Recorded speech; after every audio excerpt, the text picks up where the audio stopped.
به پارت دوم از معرفی دیپال جی 318 خوش اومدین. تو ویدیو قبلی ظاهر خارجی ماشین رو با هم دیدیم. حالا بریم ببینیم توش چطوریه.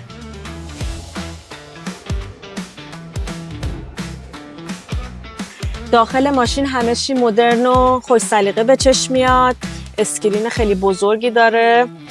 جلو آمپر دیجیتال داره. فضای خیلی راحت و بزرگ. متریالش هم خیلی بهتر از اون چیزی که شما تو این رنج قیمت انتظار داری. چندین حالت رانندگی داره که تو برف و گل و مسیرهای شیبدار کمکت میکنه.